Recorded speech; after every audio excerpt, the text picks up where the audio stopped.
When everything falls apart, what do you do? Some people seek comfort in others, some suffer in silence, and some run away and cast themselves into isolation. In Firewatch, the themes of isolation and how it can affect different individuals is discovered in a very profound and consistent way. But to understand how truly profound isolation is presented in Firewatch, we need to go back to where it all starts.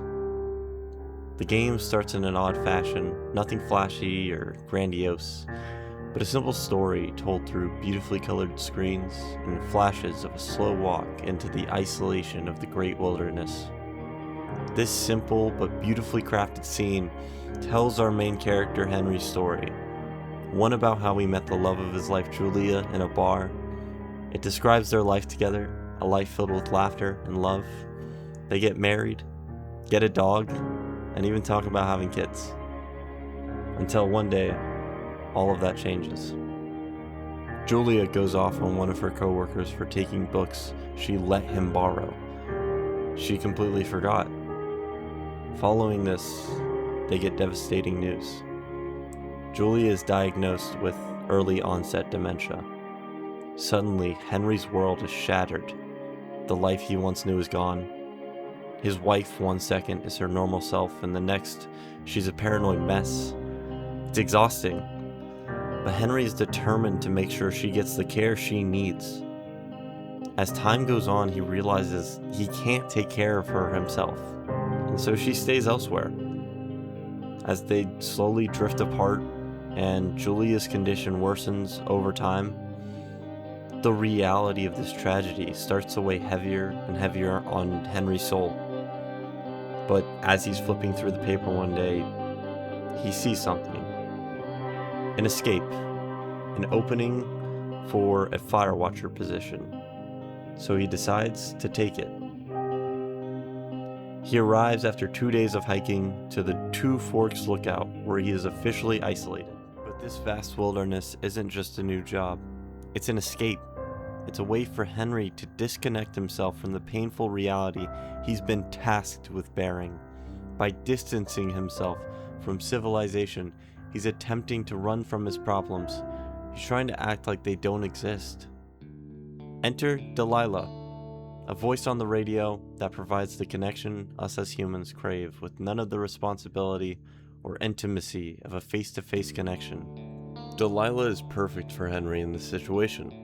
Someone who doesn't know the true him. Someone who doesn't understand the trauma he's been through, the problems Henry has faced. She just knows him as the witty guy across the valley. But there's an idea called a geographical cure, a flawed belief that changing your physical location will change your mental state. And at first, it works. Henry discovers minor vandalism, tries to stop some teenagers from launching off fireworks, and just enjoying the beautiful wilderness surrounding him. Watching beautiful sunsets, enjoying the wildlife, and taking it all in. But isolation comes at a great cost. When left alone, the human mind starts to change. Without the routine, the normalcy, or the hard truths of everyday life, Henry and Delilah go from two individuals trying to escape their lives to people scared of what's out in the great wilderness. It all starts when Henry finds a clipboard with his and Delilah's conversations written out. Suddenly, many questions come to mind. Who's watching them? Why? What's going on here? Then bam! Henry's hit in the back of his head and knocked out, awakening later to the cries of Delilah. Suddenly, the illusion of Henry's geographic cure is shattered. The wilderness goes from a sanctuary to a nightmare, but this time, they can't run away. As the story unfolds, Henry and Delilah discover a fenced-off research site filled with tech out the wazoo, dozens of logs of their conversations, and suddenly they are filled with paranoia amplified by their isolation. The lack of human contact in normal everyday life throwing their psyche into all sorts of trouble. They try to weave this intricate conspiracy theory that they are part of some government experiment. But paranoia isn't the only thing that drives these crazy theories.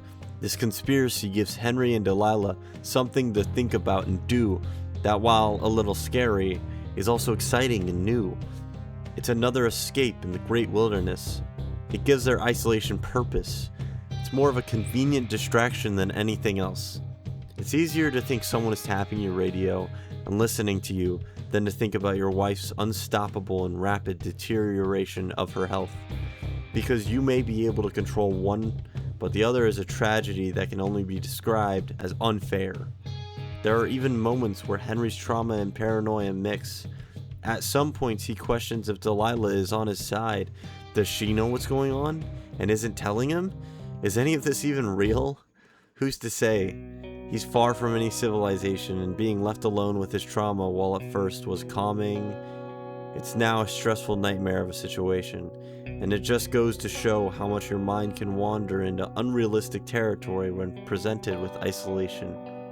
It shows that when faced with impossibly difficult situations, your mind will choose to focus on anything else, even if it's something that fills you with paranoia and fear. But quickly, Henry realizes the real threat isn't some massive government agency spying on them, but rather, it's a tragic mirror of himself, hidden deep within a cave. Henry discovers the body of Brian Goodwin, the son of a former Firewatch lookout Ned. Suddenly, the once intense conspiracy has come full circle. Ned Goodwin had used the isolation of the Two Forks lookout to run away from his own problems.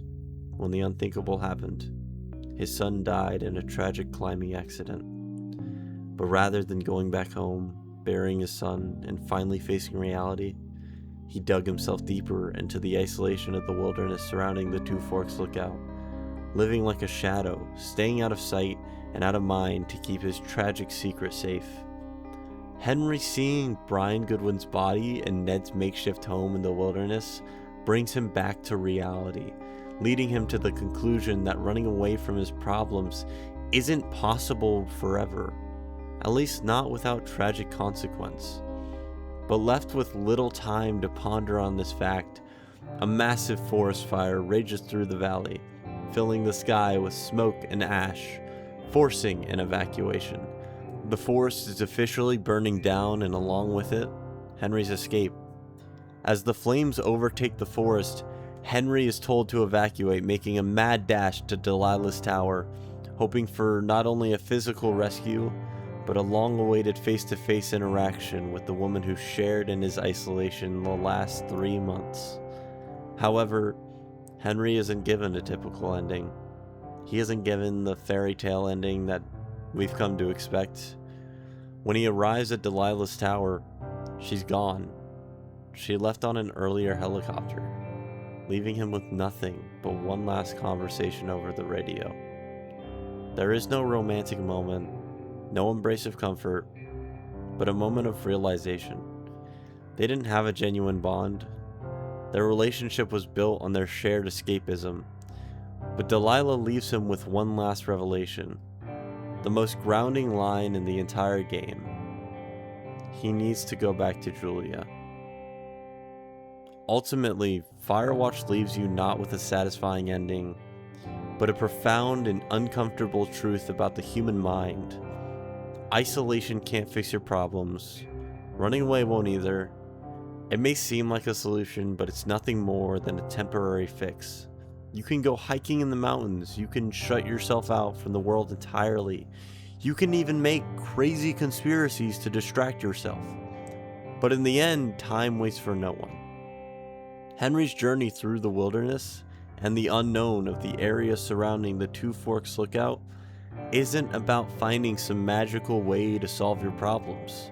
It's about how the only way to make it through a dark reality is to stop running. It's about turning around and facing it head on.